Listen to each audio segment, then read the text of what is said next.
September 16, 1943, marked a grim day at Tukina Airfield, on Bougainville, in the Solomon Islands.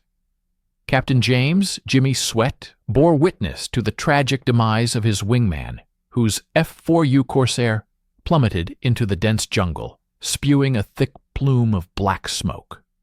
The pilot's desperate cry was abruptly silenced. This incident represented the third aircraft VMF 213 had lost within that week, not due to the superior capabilities of Japanese aircraft nor to any mechanical malfunction, but rather to the wasteful expenditure of ammunition. Captain Sweat's own gun camera footage graphically illustrated the harrowing truth of the aerial engagements. He had discharged a staggering 400 rounds at a Japanese Zero from a distance of 300 yards.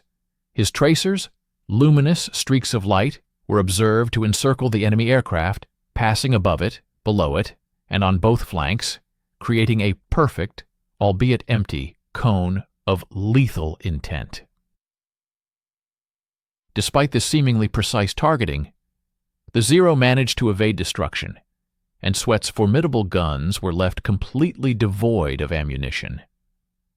A mere 2 minutes subsequent to this frustrating encounter, that very same Japanese Zero succeeded in downing his wingman, underscoring the critical flaw in their combat strategy.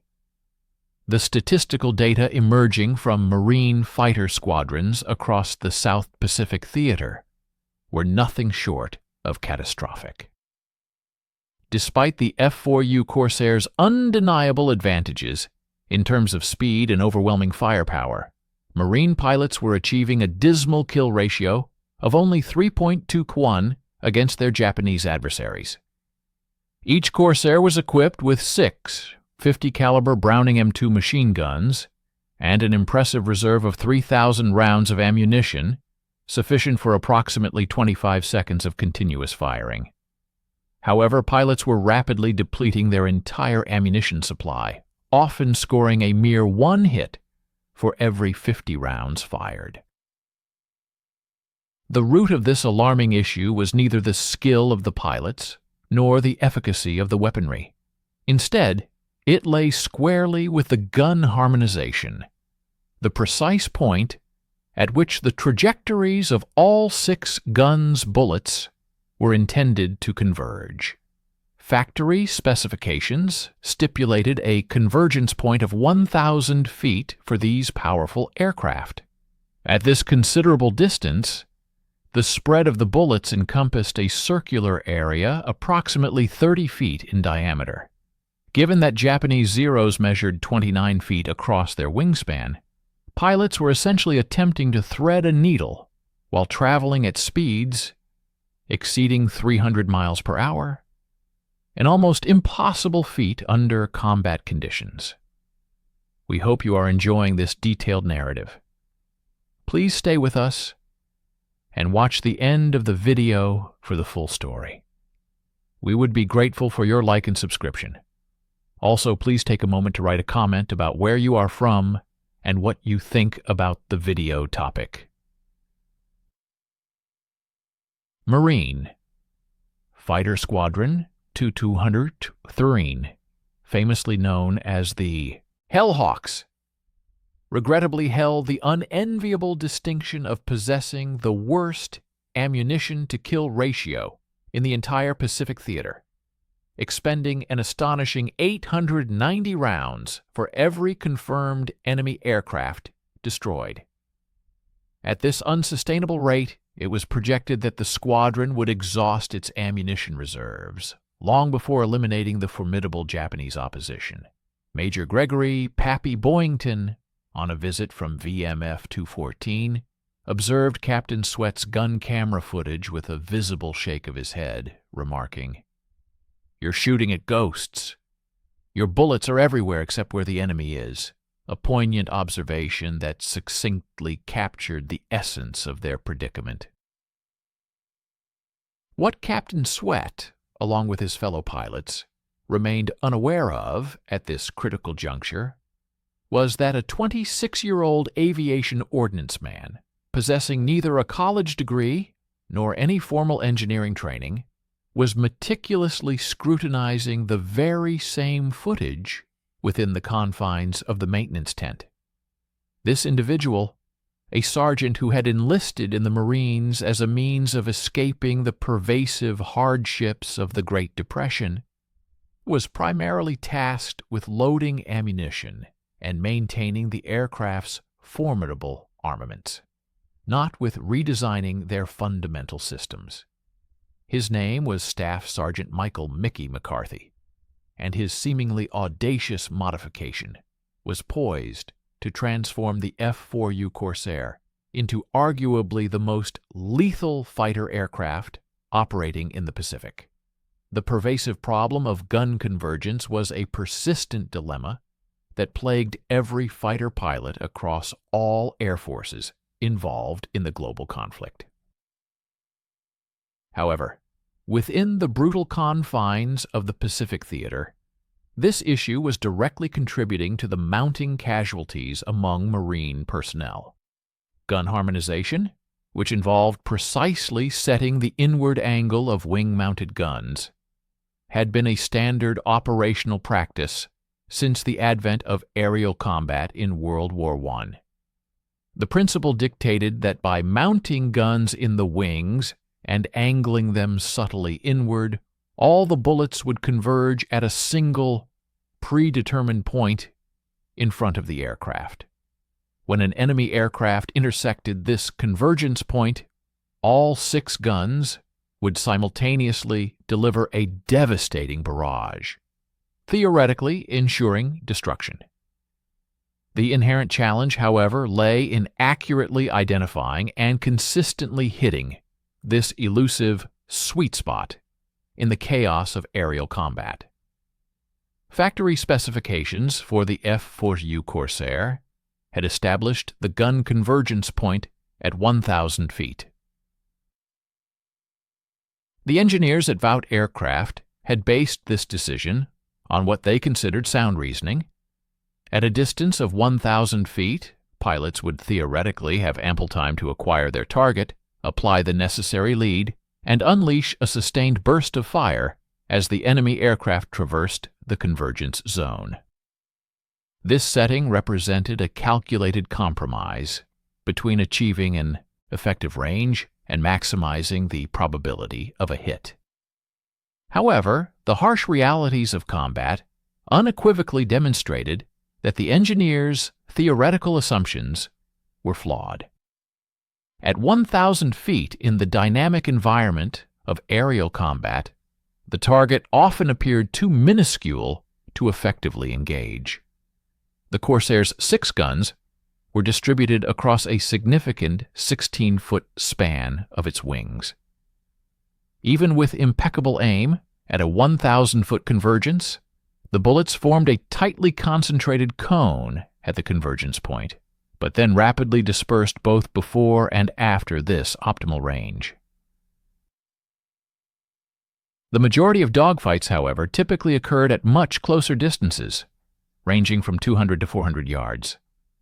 At these more common combat ranges, the bullet pattern expanded to a width of approximately 20 feet, allowing agile Japanese aircraft to effortlessly slip through the resultant gaps in the lethal stream. Marine squadrons, in a desperate bid to mitigate these shortcomings, began to experiment with various convergence settings. VMF 124, for instance, attempted a convergence setting of 800 feet, which yielded a marginally improved hit rate, but still proved too widely dispersed for consistent effectiveness. VMF 214 further adjusted this to 600 feet, achieving slightly better results, yet the bullets continued to scatter excessively at typical combat engagement ranges. The unanimous consensus among experts was definitive. It was deemed impossible to set convergence closer than 500 feet without inducing dangerous levels of gun barrel stress and incurring severe structural damage to the aircraft's wings. The guns were already mounted at sharp angles within the wings, attempting to converge them more closely would inevitably cause the mounting brackets to crack under the immense forces of recoil. Furthermore, the wing panels would experience accelerated fatigue, leading to the terrifying prospect of aircraft disintegrating mid-flight. Lieutenant Colonel William Millington, the operations officer for Marine Aircraft Group 11, articulated this directive with explicit clarity in an August 1943 memo, stating, "Gun convergence below 500 feet exceeds safe structural limits for the F-4U airframe. Pilots must engage targets at optimal range. That is an order." This instruction, engage at optimal range, implicitly shifted the blame from equipment deficiencies to pilot performance. Yet, despite this directive, the casualty figures continued their relentless ascent. September 1943 emerged as the most devastating month to date, with Marine fighters involved in the Solomons campaign losing a staggering 47 aircraft to enemy action. A meticulous analysis of gun camera footage revealed that an alarming 78% of these losses occurred because pilots had completely exhausted their ammunition supplies without managing to score decisive, killing hits. While they often struck Japanese aircraft with numerous non-critical impacts, the lack of concentrated fire prevented them from inflicting sufficient damage to destroy the enemy. Japanese pilots, acutely aware of this tactical weakness, began to exploit it. Intercepted radio transmissions, subsequently translated by Navy intelligence, included a telling exchange from September 12, 1943. "The Corsairs are fast, but their shooting is weak. Their bullets scatter like rain. Stay close. They cannot hit accurately. When their guns empty, attack." The Japanese were deliberately employing a cunning strategy, baiting Corsair pilots into prematurely expending their precious ammunition, only to then launch devastating counterattacks when the Marines were rendered defenseless. The stakes of this tactical imbalance transcended the individual losses of squadrons. They threatened the very success of the broader military objectives. The entire Solomon Islands campaign hinged precariously on achieving and maintaining air superiority. Without this crucial advantage, the Navy would be unable to provide essential support for amphibious landings. The meticulously planned island-hopping strategy would inevitably falter. The war in the Pacific would be protracted for many additional years, and the human cost in casualties would multiply exponentially. General Roy Geiger, the commanding officer of the 1st Marine Aircraft Wing, addressed his squadron commanders on September 14, 1943, with an urgent plea: "We have the best aircraft in the theater. We have the best pilots. We are losing because we cannot hit what we shoot at. I need solutions now." In that moment of profound crisis, no one seemed to possess the definitive answers. The guns functioned flawlessly. The ammunition performed as designed. The pilots were undeniably skilled. The aircraft were exceptionally swift. Yet none of these advantages mattered if the bullets consistently failed to connect with their intended targets, the U.S. Marine Corps desperately needed a miracle, and they were about to receive one in the unassuming form of an ordnance man armed with a simple wrench. Staff Sergeant Michael Joseph McCarthy, born on March 8, 1917, in the working-class environs of South Boston, Massachusetts, did not outwardly present as a conventional problem solver.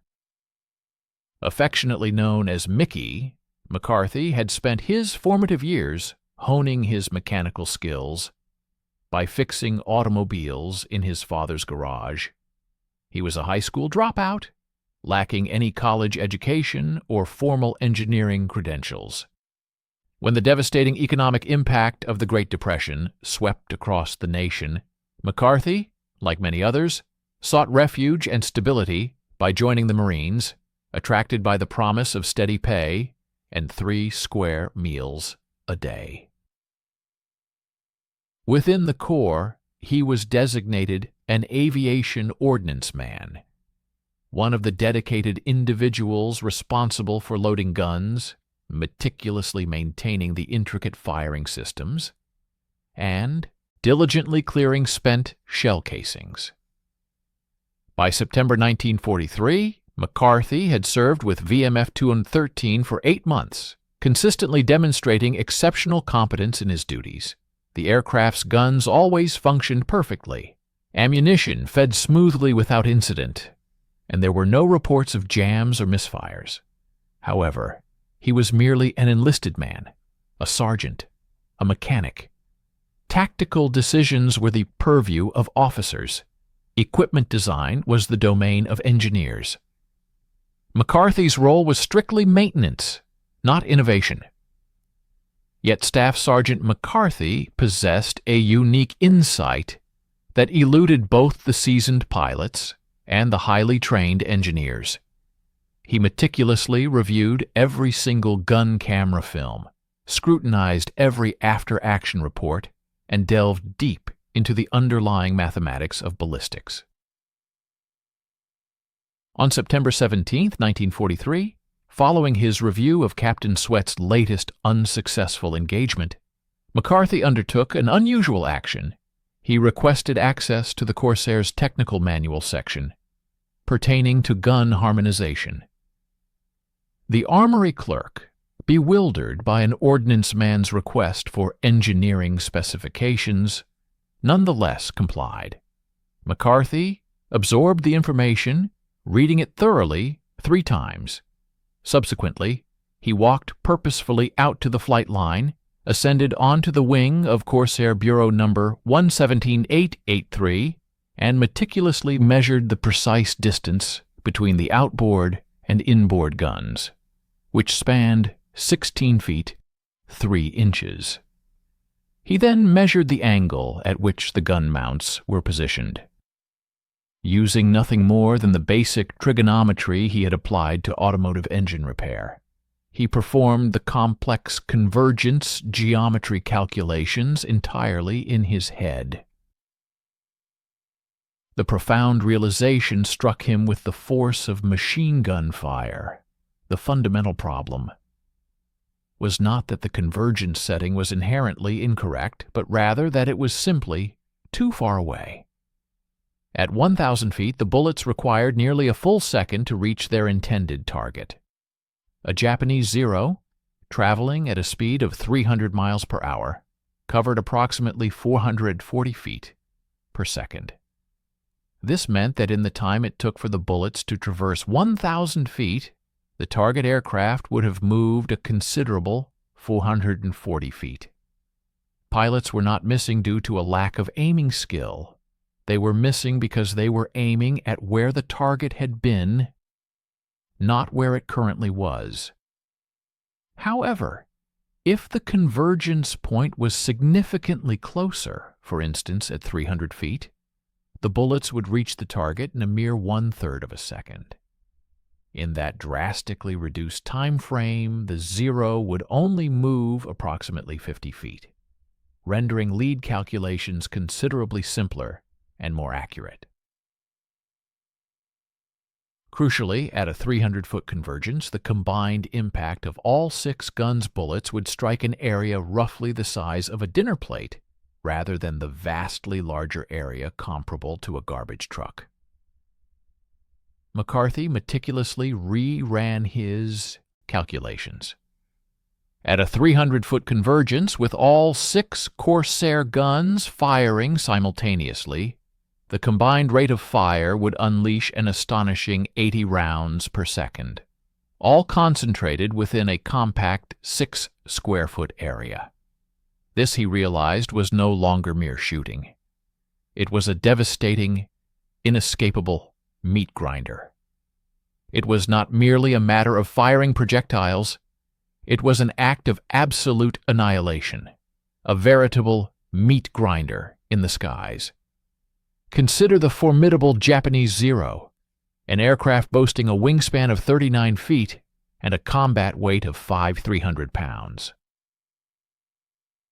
Sergeant McCarthy, through meticulous calculation, determined that with a gun convergence set at a mere 300 feet, a single 1-second fusillade from a Corsair, unleashing 80 rounds of its potent 50 caliber ammunition, would deliver a staggering 40,000 foot-pounds of energy into an area of approximately 6 square feet.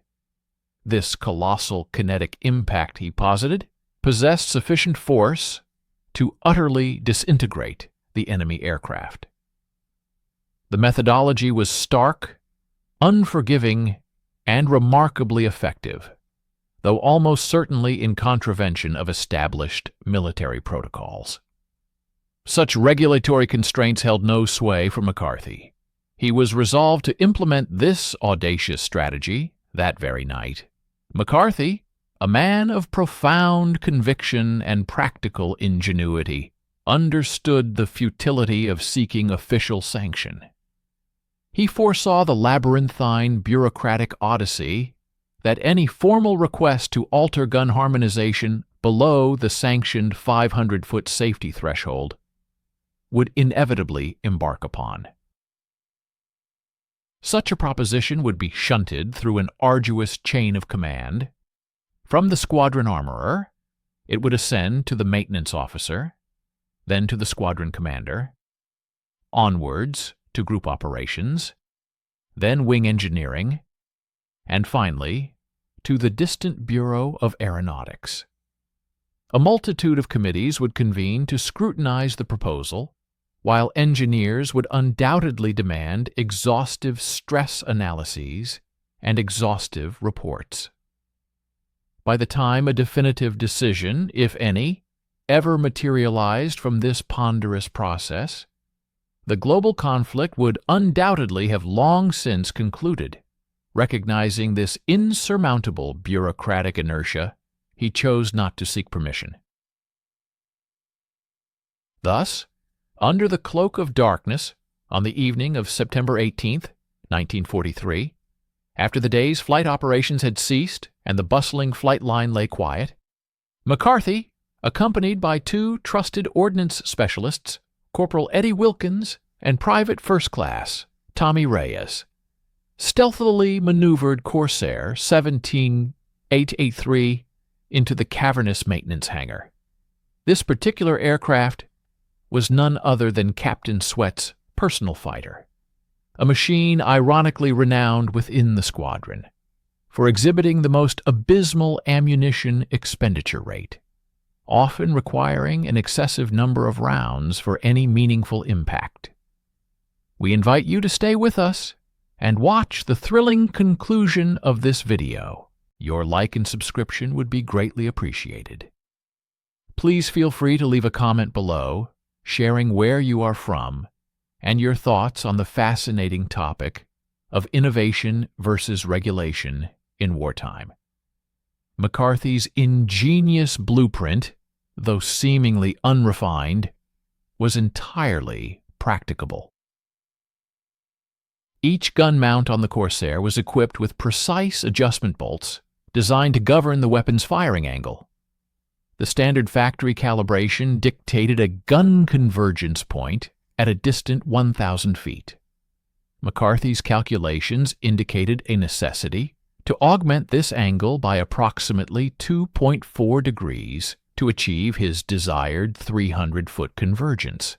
The principal hurdle lay with the existing mounting brackets. These components were engineered exclusively for shallower angles. Any substantial increase in the angle, he knew, would render the brackets susceptible to fracturing under the immense stress of recoil. Precisely the structural vulnerability that aeronautical engineers had repeatedly cautioned against. McCarthy's pragmatic solution involved the fabrication of reinforcement plates. He meticulously cut quarter-inch thick steel salvaged from a damaged wing panel, painstakingly shaping it with a file and hacksaw before expertly welding these crude but robust reinforcement brackets onto each gun mount. The entire arduous modification process consumed a demanding 6 hours of labor. With the structural modifications complete, McCarthy then embarked upon the meticulous task of individually adjusting each gun. He painstakingly measured the precise angles utilizing a custom-built wooden jig fashioned from discarded lumber.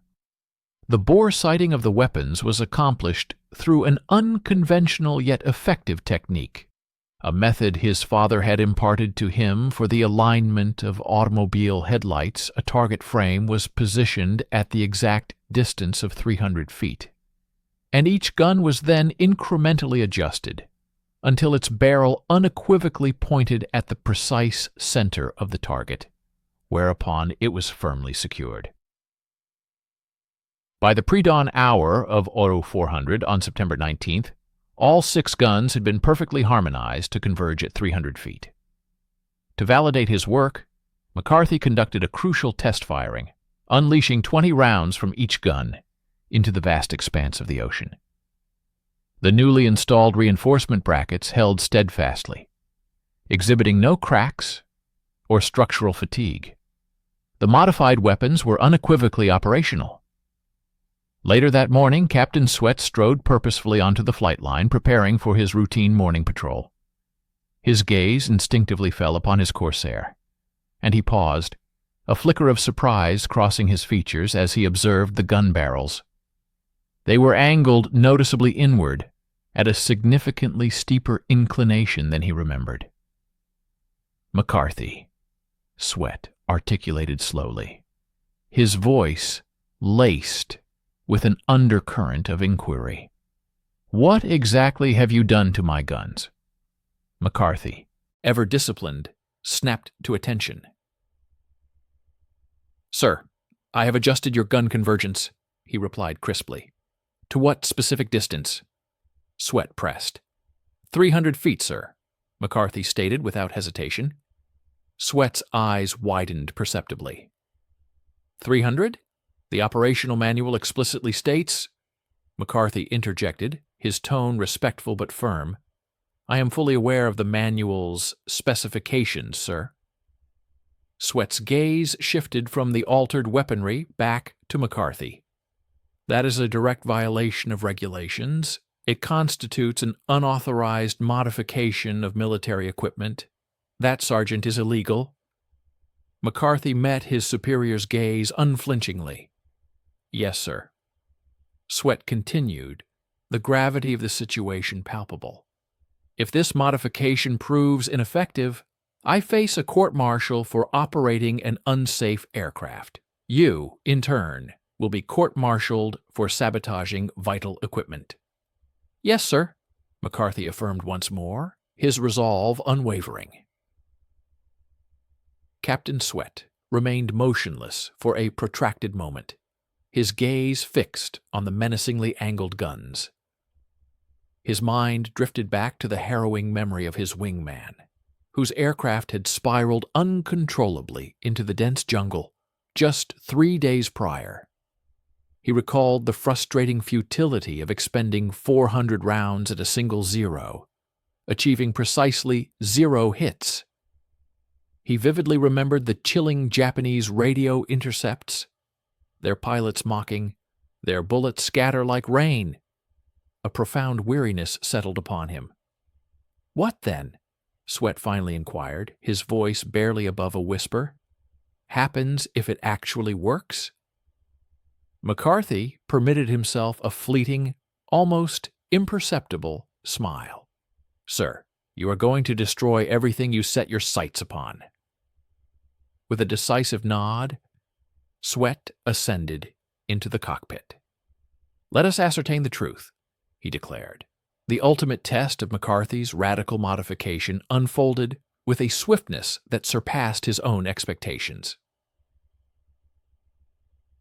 At 0830 hours on September 19, 1943, 4 Corsairs from VMF 213 engaged in a routine combat air patrol unexpectedly intercepted a formation comprising 9 Japanese Zeros, providing escort for 6 Valdive bombers.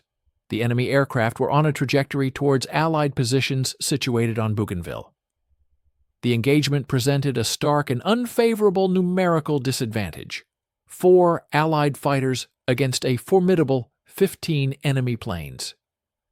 Captain Sweat, at the controls of the uniquely modified Corsair, strategically selected A0, positioned at the very rear of the enemy formation. He initiated a steep dive from an altitude of 18,000 feet, aligning his aircraft at a distance of 400 yards, a range well beyond his newly established convergence point. He deliberately withheld fire. He continued to close the distance, reaching 350 yards.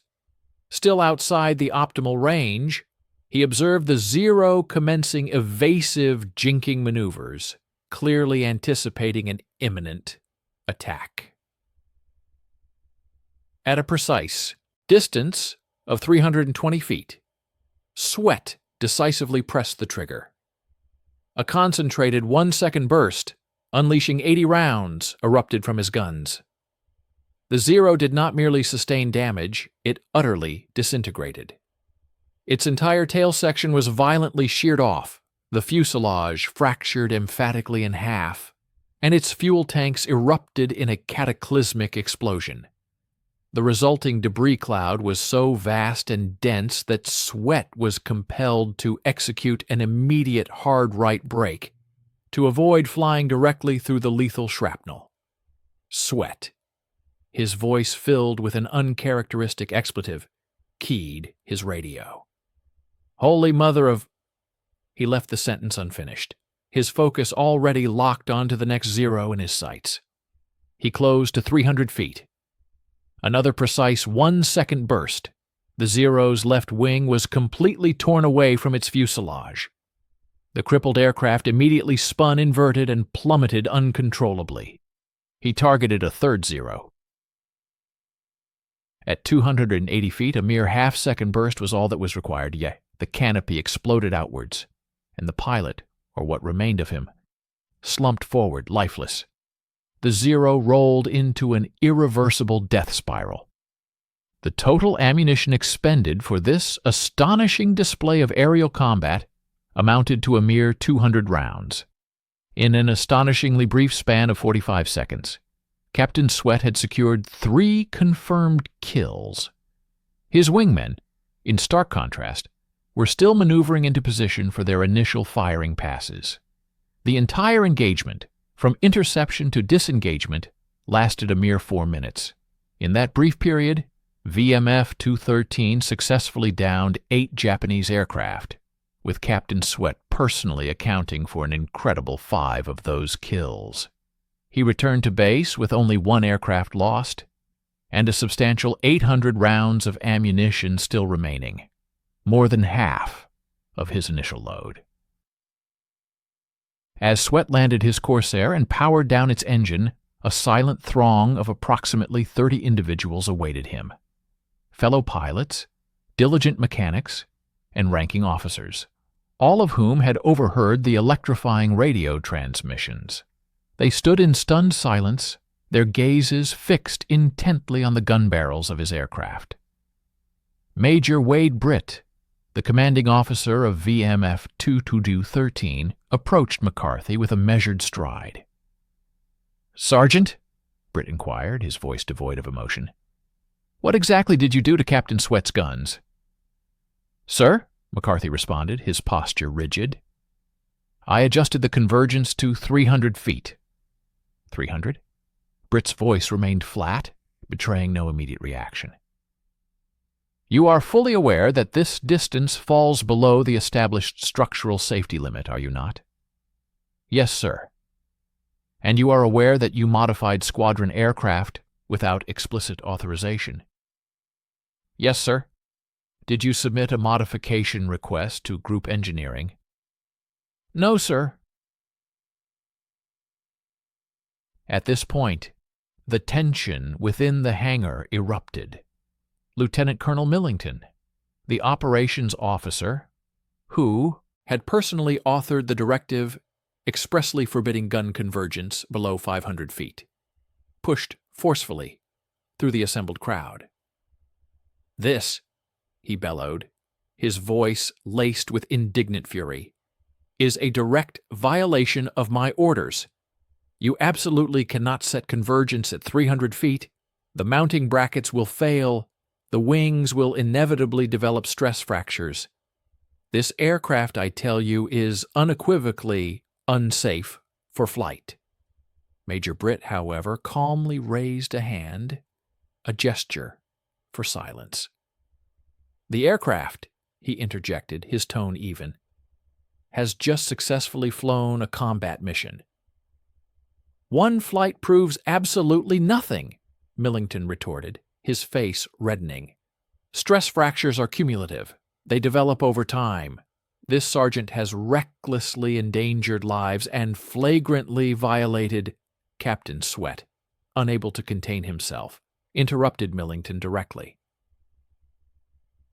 "Sir, I just shot down 5 Japanese aircraft with a mere 200 rounds. Before today, I required at least 400 rounds, and even then I might only achieve a single hit." "That," Millington shot back, "is entirely beside the point. I still possess, 800 rounds of ammunition," Sweat countered, his voice rising. "I could have eliminated 10 more enemy planes." "The fundamental point," Millington insisted, "is that regulations exist for paramount safety reasons." Another pilot, Lieutenant Robert Hansen, stepped forward, his expression earnest. "Sir, I respectfully request permission to have my aircraft's guns modified in the identical manner." "Denied," Millington thundered instantly. "Sir," Hansen persisted, his voice laced with the desperate urgency of combat, "we are quite literally dying out there because our current setup prevents us from hitting anything effectively. McCarthy has just unequivocally proven—" "McCarthy," Millington cut him off, his voice dripping with dismissive contempt, "has proven absolutely nothing except that enlisted men mistakenly believe themselves to be engineers." The argument swiftly escalated into a cacophony of voices. Nearly half of the squadron's pilots vociferously demanded the immediate implementation of the modification. On the opposing side, the engineering officers cited a barrage of concerns, structural limits, stringent safety regulations, and the inviolable chain of command. Someone in the agitated crowd shouted about impending court-martials, while another passionately argued for improved kill ratios. Major Britt allowed the heated debate to rage for precisely 2 minutes. Then, with a sharp, piercing whistle, he cut through the uproar. An immediate, profound silence descended upon the hangar. "Sergeant McCarthy," Britt began, his voice surprisingly quiet, yet commanding. "Sir, are you capable of modifying every single Corsair in this squadron by tomorrow morning?" Millington, utterly incensed, exploded. "You cannot possibly authorize—" Colonel Britt, however, interrupted him directly, his gaze unwavering. "With all due respect, Colonel, I am not seeking your permission. I am simply asking Sergeant McCarthy if he is capable of performing this task. If you proceed with this insubordination," Millington threatened, his face contorted with rage, "I will personally report this entire affair to General Geiger." "Good," Britt responded, a hint of steel in his voice. "That will save me the trouble." He turned his attention back to McCarthy. "Sergeant?" McCarthy, his confidence unwavering, simply nodded. "Yes, sir. I can accomplish it." "Then do it," Britt commanded, his decision final. "Every aircraft harmonized to 300 feet tonight." Millington's face flushed a deep crimson, a testament to his fury. "This is outright insubordination. I am meticulously documenting every detail of this. You are all facing court-martial." Britt met his gaze with an unyielding stare. "Colonel, if this modification proves successful, then court-martial me. If it fails, the Japanese will undoubtedly eliminate us regardless. Either way, McCarthy is proceeding with the modifications. This pivotal moment marked an irreversible turning point. A single sergeant, armed with nothing more than a wrench and an unshakable belief in his practical knowledge, had directly defied the entrenched military engineering bureaucracy because he instinctively understood what would genuinely work in combat. If this compelling narrative illuminates any singular truth, it is that sometimes the most effective and transformative solutions emerge from the grassroots, from the bottom up, rather than being dictated from the sterile echelons of authority at the top. McCarthy and his dedicated ordnance crew toiled relentlessly through the entire night, from September 19th into the early hours of September 20th, 1943. By the first light of dawn, every flyable Corsair within VMF 213, a total of 22 aircraft, had its formidable guns precisely harmonized to converge at 300 feet. The Japanese air crews, blissfully unaware of this radical transformation, had no inkling of the devastating new reality that was about to descend upon them. At precisely 1140 hours on September 20th, 1943, 8 Corsairs from VMF 213 intercepted a formidable formation of 12 Zeros and 8 Betty bombers over the strategic waters of Empress Augusta Bay. Lieutenant Robert Hansen, piloting one of the newly modified Corsairs, initiated the squadron's first attack run. He skillfully targeted a Betty bomber at a distance of 350 yards, then closed in rapidly to the optimal 300-foot convergence point. He unleashed a 2-second burst, discharging 160 rounds of 50 caliber ammunition. The Betty's right engine immediately exploded in a fiery inferno. Its wing catastrophically folded, and the immense bomber plunged earthward, leaving a dramatic, fiery column of smoke and flames stretching 300 feet in its wake. The right engine of the Betty bomber detonated violently, its wing buckling inward as the aircraft plunged earthward, leaving a fiery wake stretching 300 feet behind it. In a swift, decisive maneuver, Hansen veered his Corsair to the left, precisely aligning his sights on a Japanese Zero fighter. A single second of concentrated fire from his guns caused the Zero's cockpit to disintegrate instantaneously, sending the crippled aircraft into an irreversible vertical dive.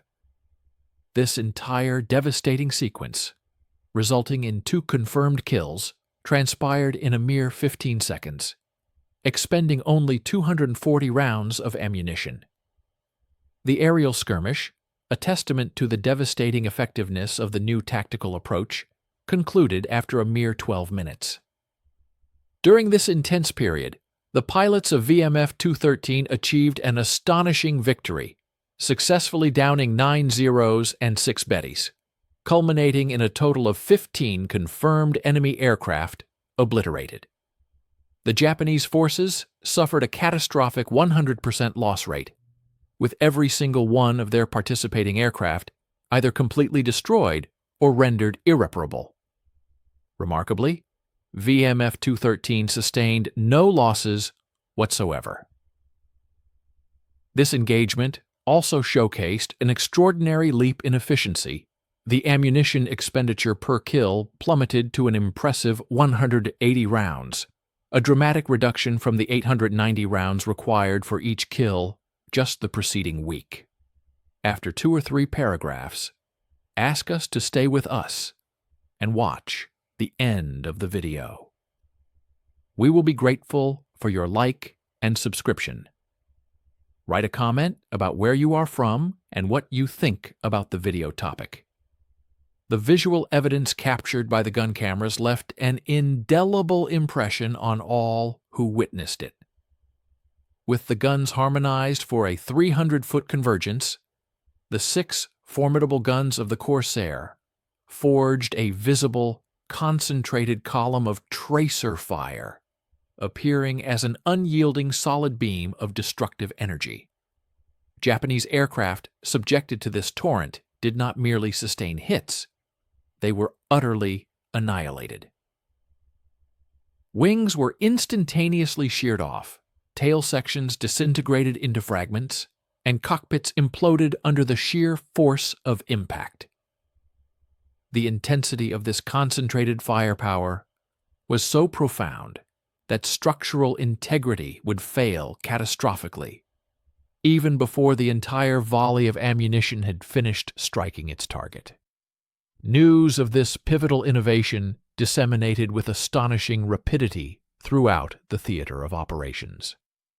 By September 22nd, every Marine fighter squadron stationed in the Solomon Islands was urgently requesting the implementation of this groundbreaking modification.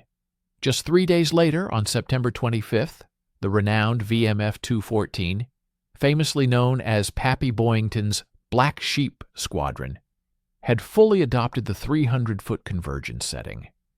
By the dawn of October 1st, every single F-4U Corsair operating across the vast expanse of the Pacific Theater was equipped with McCarthy's revolutionary gun harmonization, Time 2s. The combat statistics underwent a profound transformation virtually overnight. Prior to the adoption of this critical modification, VMF 2-on-1's kill-to-loss ratio stood at a respectable 3.2:1, characterized by an average ammunition expenditure of 890 rounds per kill, and an overall combat effectiveness rating of 64%. Following the implementation of the modification, VMF 213's kill-to-loss ratio surged dramatically to an astounding 11.3:1. This remarkable improvement was accompanied by a drastic decrease in average ammunition expenditure to a mere 190 rounds per kill, while their combat effectiveness rating ascended to an impressive 94%.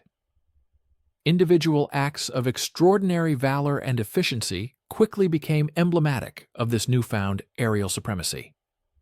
On October 17, 1943, Captain James Swett engaged 6 enemy Zeros high above Vella Lavella, skillfully dispatching all 6 within a blistering 4 minutes, expending only 9 to 80 rounds. He returned to base with a substantial 1,320 rounds still remaining, a quantity sufficient for another 6 potential kills. Similarly, on November 11, 1943, Lieutenant Robert Hansen achieved a remarkable feat, shooting down 5 Japanese aircraft in a single engagement, utilizing a mere 750 rounds in total. After landing to rearm and refuel, he promptly took off again for an afternoon mission, where he added 3 more enemy aircraft to his tally. The dramatic shift in aerial combat capabilities was immediately apparent to the Japanese forces. A captured Japanese pilot, subjected to interrogation by Marine intelligence on October 24, 1943, provided chilling testimony. The American Corsair changed. Before we could dodge their bullets, they scattered. Now when they fire, there is no dodging.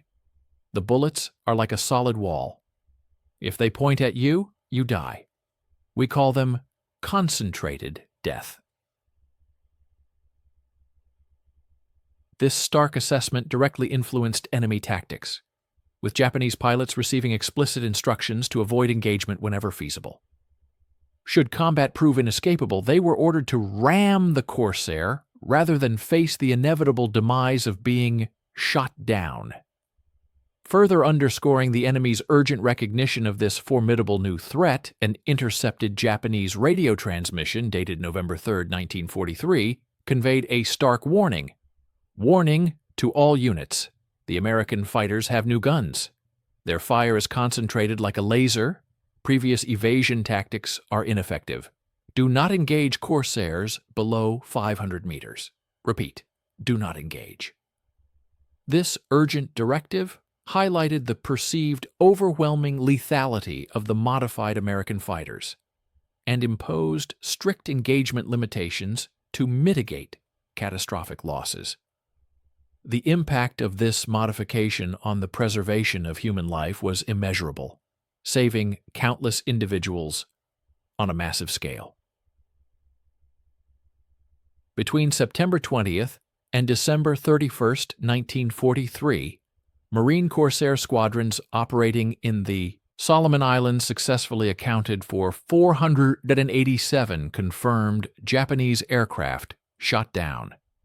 During the same period, only 43 Corsairs were lost, resulting in an exceptional kill ratio of 11.3-1, a figure that precisely aligned with the Corsairs' impressive overall performance throughout World War II. Ammunition efficiency witnessed an astounding improvement of 368%. Instead of returning Winchester, meaning out of ammunition and dangerously vulnerable, Marine pilots were now completing their missions with rounds to spare. Consequently, pilot survival rates experienced a dramatic surge. Prior to the modification, Marine fighter pilot losses averaged 4.7 killed in action per week. Following the modification, this tragic figure plummeted to a mere 1.2 per week. The strategic advantage conferred by the 300-foot convergence extended beyond simply increasing the number of enemy aircraft destroyed. It fundamentally altered tactical decision-making.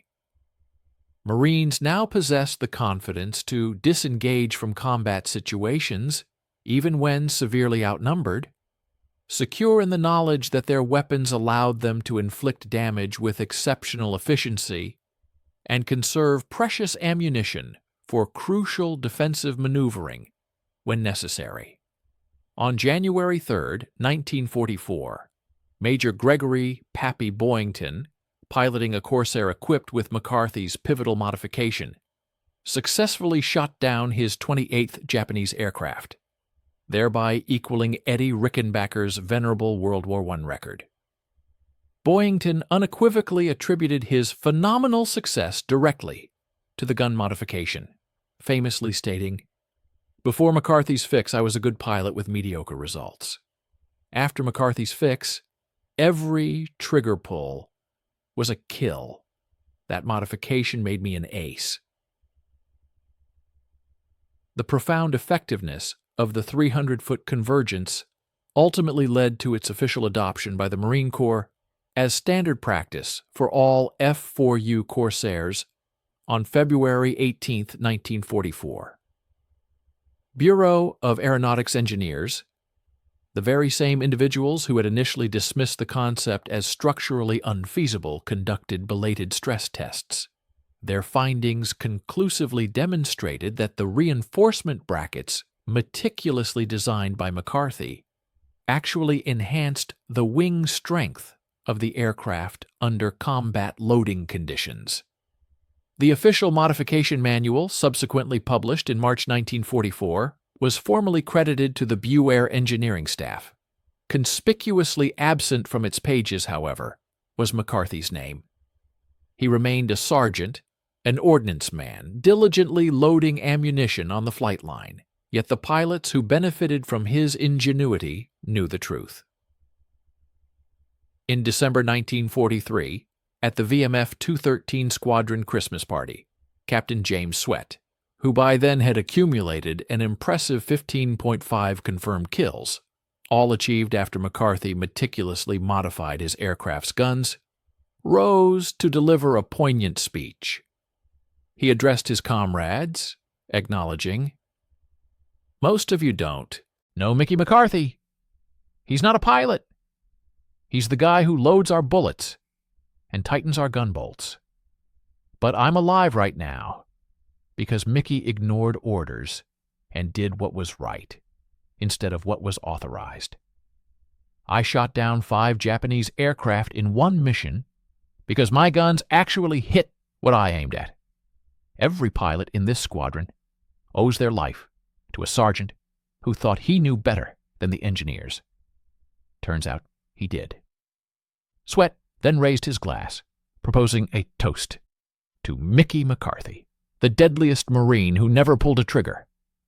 The room erupted in a thunderous ovation.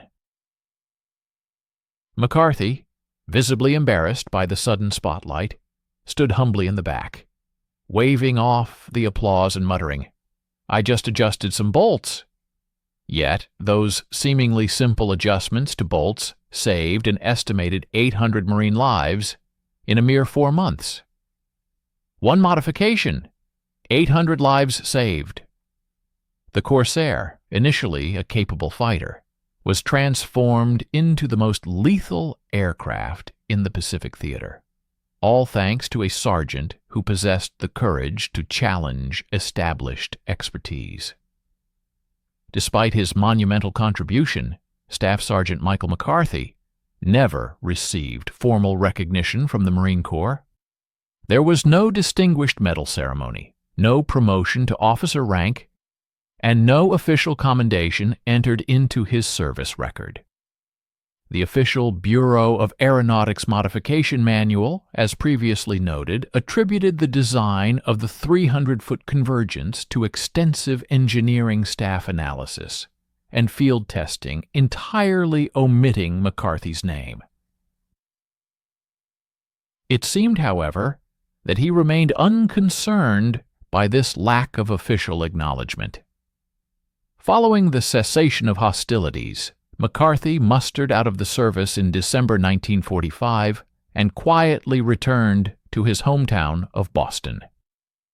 There, he established a garage, dedicating himself to repairing automobiles, and married a school teacher named Helen.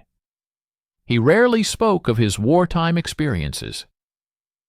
When customers, perhaps sensing a deeper history, inquired if he had performed any significant duties in the Marines, he would simply shrug and respond, "I loaded ammunition, nothing special." The pilots who had flown his expertly modified Corsairs, however, held a distinctly different perspective. Captain James Sweat, who ascended to the status of a Marine Corps legend with 15.5 confirmed kills, had been awarded the Medal of Honor for his actions on April 7, 1943, a date preceding McCarthy's crucial modification. Yet, in his 1989 memoir, Sweat penned a powerful testament, "I'm credited with shooting down 15.5 Japanese aircraft. People call me an ace, a hero, a tactician. The truth is simpler. I had a plane with guns that worked the way they should have worked from the beginning. A sergeant nobody's heard of made that happen. Mickey McCarthy made me an ace. He made all of us aces. The Marine Corps should have given him the Navy Cross. Instead, they gave him nothing. That's not right." Lieutenant Robert Hansen, a formidable ace credited with shooting down 25 Japanese aircraft before he was tragically killed in action on February 3, 1944, articulated his profound gratitude in a letter to his family in January 1944. He wrote, "There's a sergeant in our squadron who changed everything. He adjusted our guns so they actually hit what we shoot at. Sounds simple, but it's the difference between living and dying up here. If I make it home, I'm going to find that sergeant and buy him a drink." Sadly, Hansen never made it home to fulfill that promise.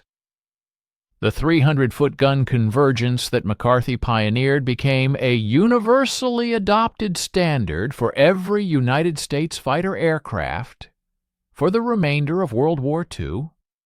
Iconic aircraft, such as the P-51 Mustang, the P-47 Thunderbolt, and the P-38 Lightning all integrated similar convergence settings, directly informed by McCarthy's invaluable field modifications.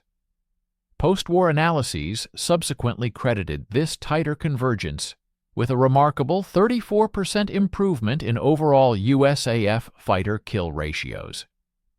Even modern U.S. military fighter aircraft continue to employ the fundamental principle McCarthy ingeniously discovered, the concentration of firepower at close combat ranges, rather than optimizing for broad, long-range dispersion. For instance, the M61 Vulcan cannon on the F-16 Fighting Falcon and the GEAU-22A on the F-35 are both meticulously harmonized to maximize hit probability at 1,000 feet, representing the contemporary equivalent of McCarthy's original 300-foot convergence. Mickey McCarthy passed away from a heart attack on July 8, 1979, in Boston at the age of 62.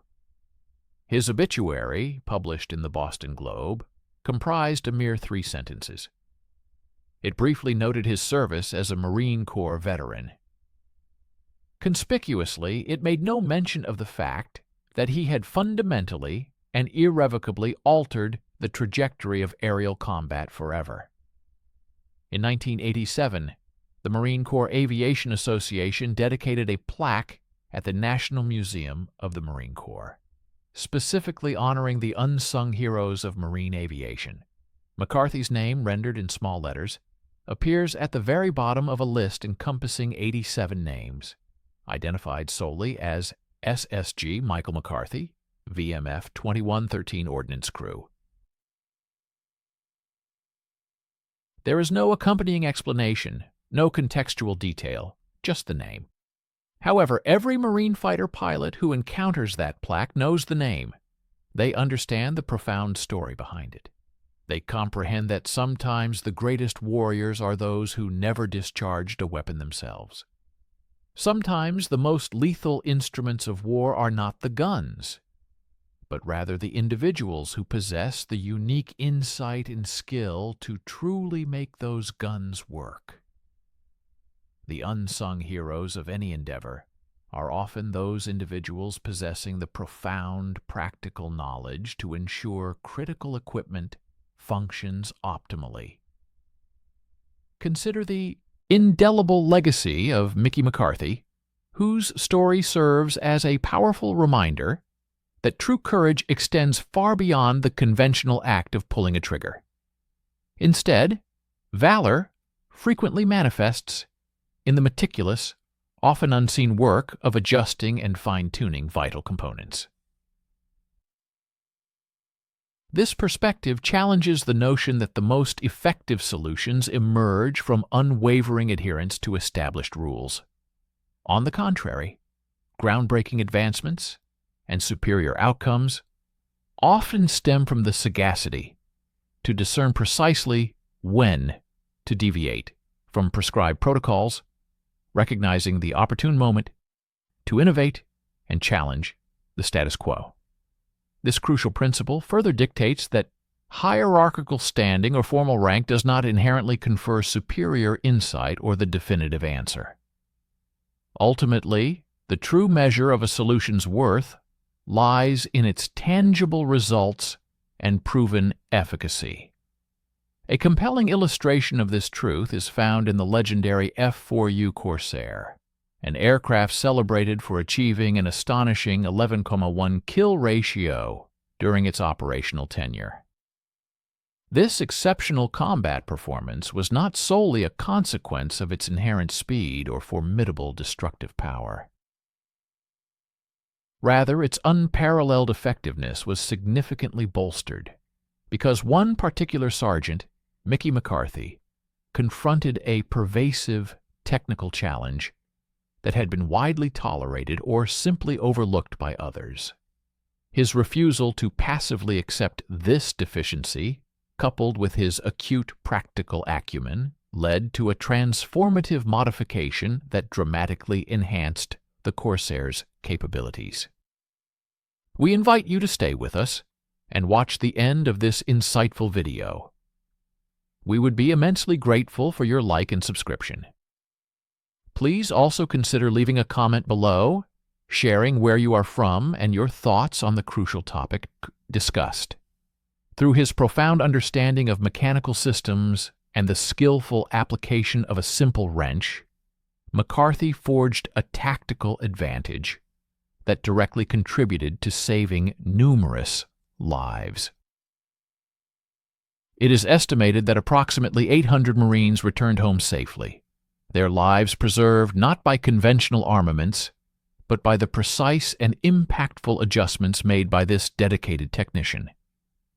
In this light, the humble wrench, wielded by an individual possessing both knowledge and courage, emerges as a truly decisive instrument of victory, a weapon whose strategic impact far surpassed that of many traditional military implements. His enduring legacy unequivocally underscores the often underestimated power of practical skill, and the profound difference one person's ingenuity can make in the grand calculus of conflict.